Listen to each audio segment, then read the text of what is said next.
Hello everyone and welcome to my channel LB Plans. My name is Elle and today I'm doing a budget with me.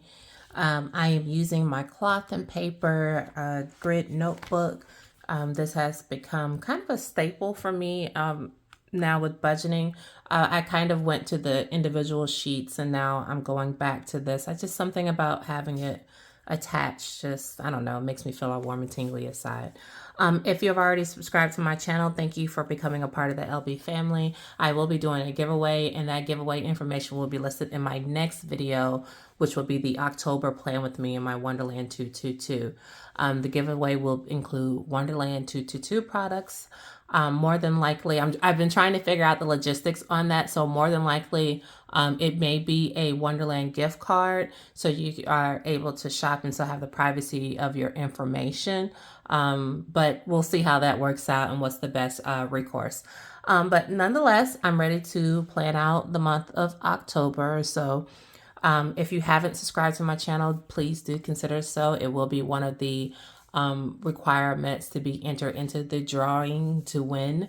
And I'm going to do multiple items. So this is your opportunity to go ahead and get part of the family. So without further ado, let's get started for October. So as I have shared with you guys before, I get paid twice a month. So typically, let me make an adjustment here so you guys can see this.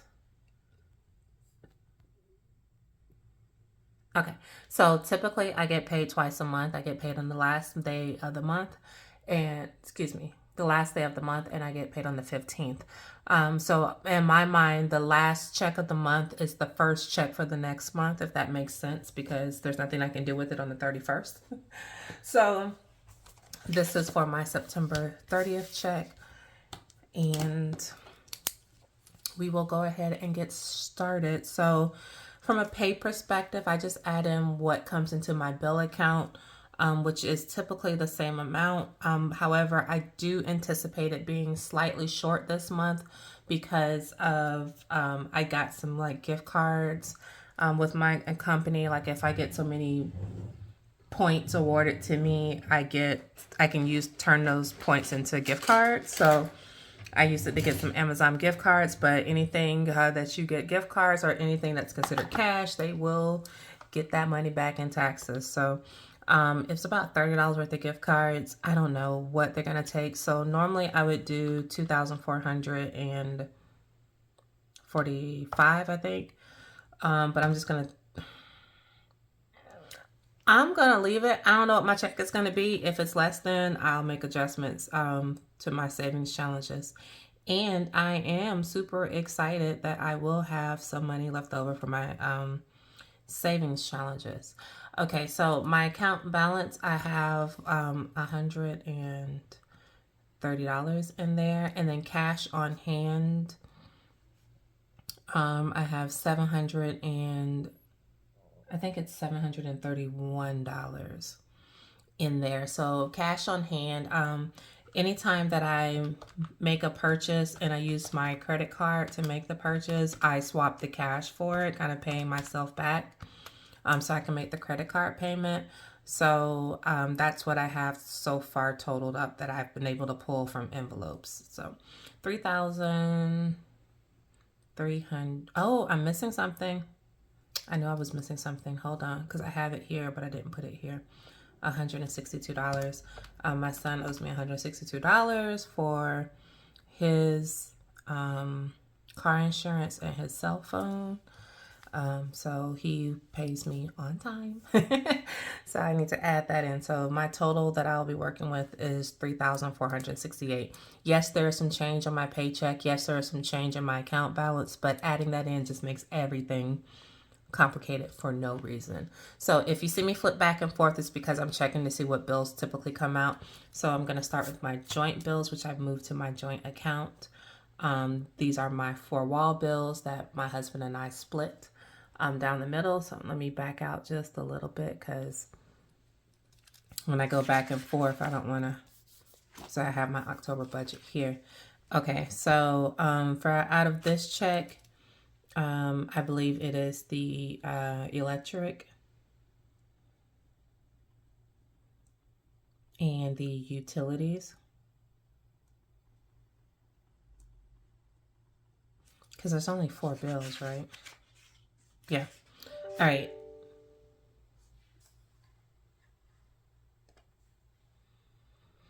Okay. So my electric bill is, our electric bill is $288. So divide that in half, and that's $144, which I do have here. So I'll be paying $144, and the utilities is $41. So this is $185. I just write that out for joint bills because my husband's going to ask me about the joint bills, and I need to know what that number is going to be. Okay, so next I have solo bills, which, let's go, Amazon credit card. So normally my Amazon payment is like $15.14 a month. But I also have an Amazon, I have some Amazon purchases. No, let me get my book so you can see how I do this. All right, so I go to the Amazon tracker. And so these are the items that I purchased, and I had $47. So I need to add 47 to here. So I think this comes up to like $46 and like 80 something cent. So I'm just going to pay 47 because I moved the cash. I don't move change. So I got to add that 47 plus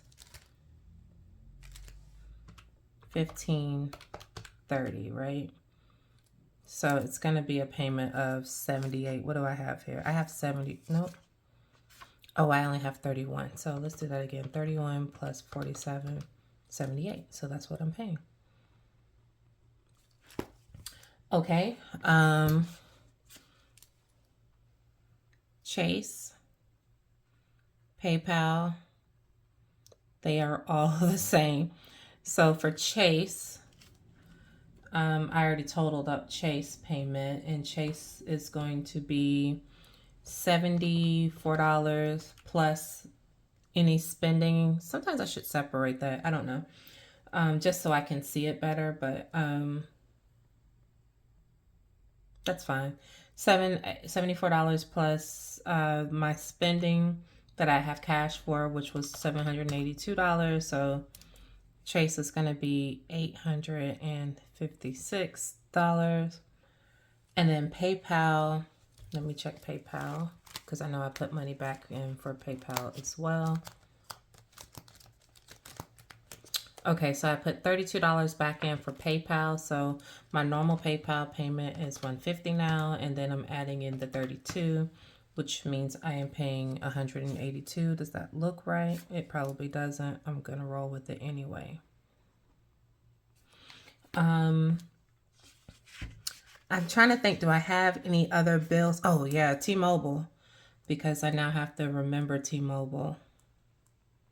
And it's 167, and this should be my bill. So it's 78, 856, 182, 167. Gosh, that looks like a lot, right?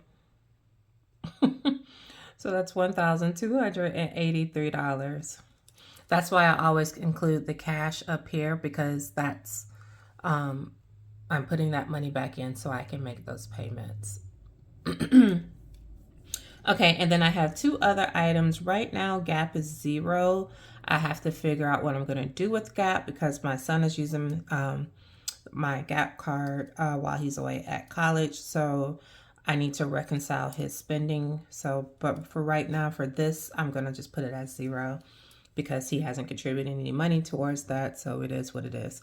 And I then have to pay rent. Which is $1,000. So that'll be $1,000. And so when I add up these bills, it's 185 plus 1,283 plus 1,000. Jeez Louise, that is $2,468. Okay, then I'm going to go into my expenses. Let me highlight it first because I didn't do that. The good news about this check is that there are not many expenses, and this is mainly like my cash envelopes. So I normally put it CE. So we have the normal stuff like food or grocery, which that'll be getting $250. Eating out, it's going to be $130. What else do we have? Oh, Caleb, Zoe, which I might need to allocate a little bit more for Caleb. He decided to tell us at the last minute that he's going to homecoming. Said it so casually that he's going to need a suit for homecoming. And I'm like, dude, this is a big thing. And I don't know whose kid this is, because my kid normally doesn't, get into the school spirit. So that's weird. So for fun, I'm going to put $10. And then, what was the other one? Lunch money for him. Which is funny because me and his dad kind of split his lunch money. And it's not like he buys a lot of things. It's just he wants the ability to do so, if that makes sense. I don't know. That kid's weird.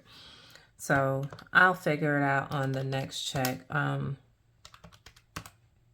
then me and his dad, if we have to take from his savings account to do the things that need to be done for him for this homecoming dance, so be it. Okay, so $430. Oh, I might have to up fund. Nope, I still have some money left in fund. But if there's a homecoming dance, I mean, there's a homecoming game. I want to go to the game. He may not let us go. He doesn't want us embarrassing him. So what I keep flipping back to is my actual October budget. And I kind of already identified how I want to split up certain things. Okay, so going into sinking funds, Costco's gets $50. Sam's gets $50. I think I depleted Sam's. Anything else? Birthdays. I didn't figure out where anniversary is going to go, so I'll do it on the next one. So let's do birthdays. And 25. Looks good to me. Blue green.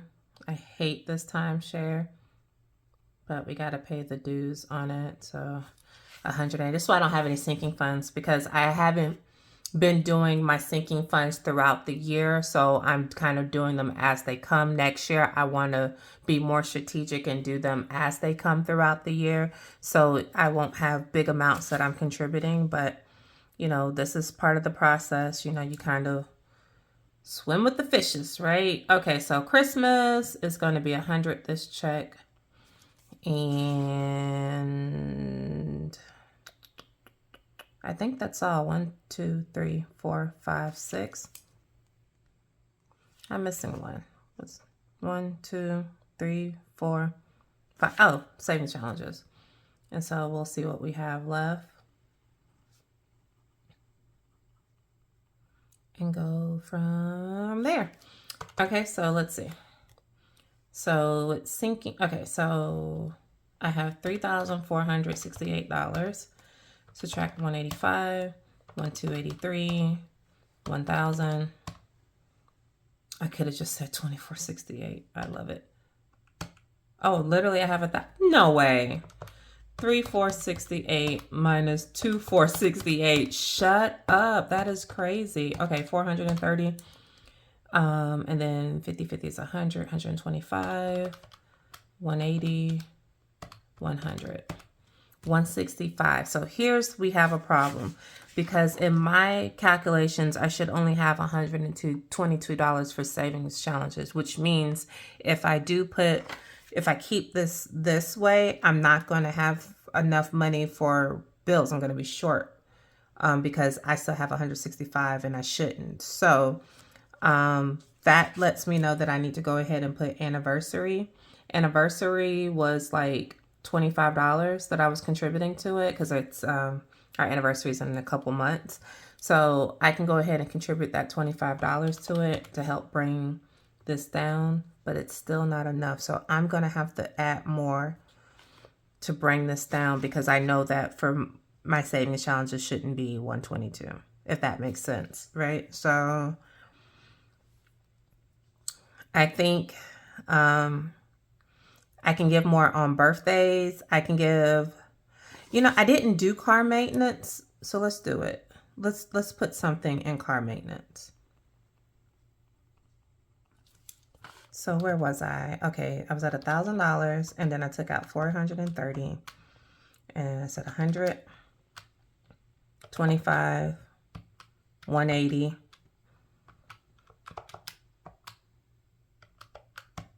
Okay, I got 140. So car maintenance is supposed to be $50.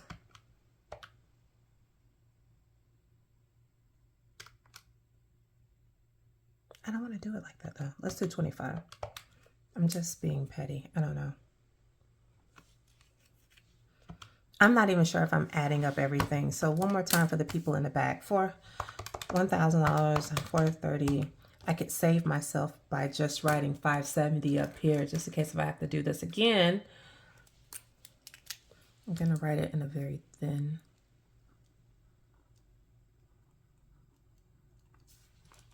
$570 left. And that way, if I have to do this again, I know what I'm starting from, so I don't have to keep adding it all over again. Okay, so I'm down to 115.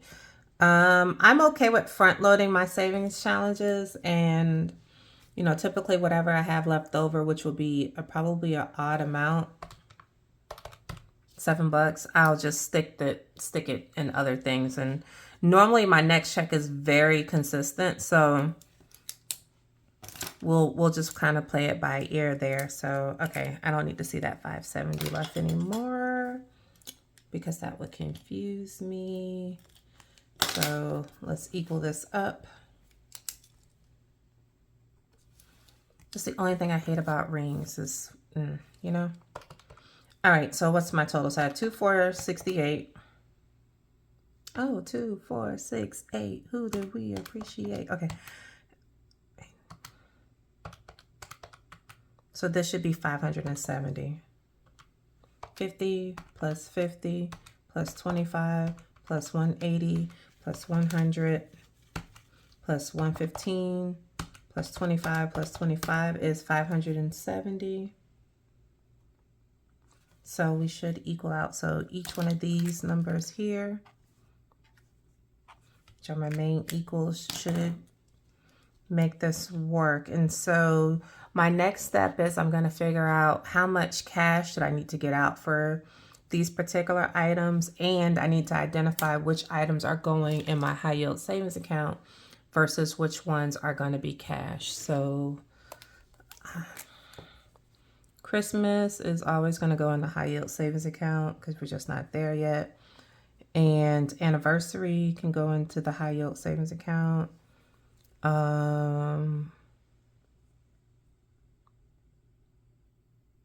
That's really it.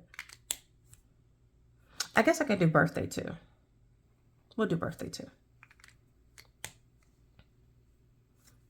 So Costco is cash, Sam's is cash, Blue Green Savings Challenge, car maintenance, and these are always cash.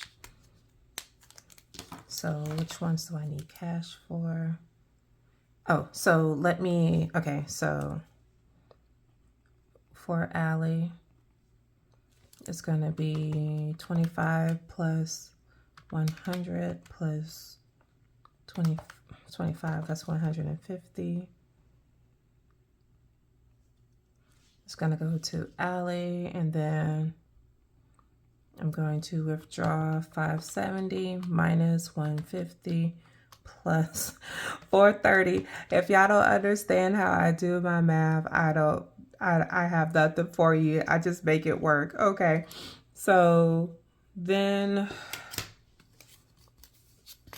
this is kind of why I like using this, because I can just kind of make it whatever I want. I'm not conditioned to stay in any defined book. It's kind of like bullet journaling for your budget, if that's a thing.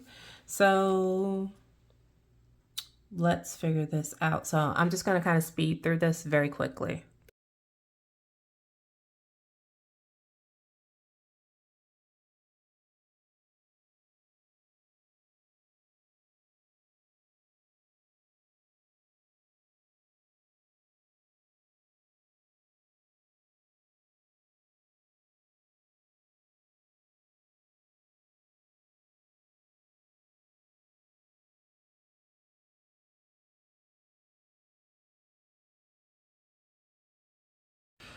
Okay, I know I did a lot. Hopefully this makes sense. I realized that lunch is like a transfer. So it's like an ACH. So I don't need to move that from out of my account. I can leave it there. So I had to take that from my withdrawal. And then this is just me figuring out what denominations I'm going to get. 240, 50. Making sure it adds up, right? And so then I would tally what I need to get from the bank and go from there. I kind of want to make sure that I have like different denominations, especially when it comes to the savings challenges, 20, 40, 60, 80, 100, 5, 10, 15. Okay. Just making sure it kind of equals out because like I said, there's little things that I do want to do. And I think this is a good enough plan. So I'm going to transfer this information over onto what I need. I have these sticky notes that I've had for a while. Like this pack that I got from the Budget Mom when she first came out with them. This is crazy. Like I've had it for like 2 years. I don't know. So I'm going to transfer this information over and then I will come back with part 2, which will be my cash stuffing of this paycheck. If you have any questions for me, drop them down below. Until next video, you guys take care. Bye.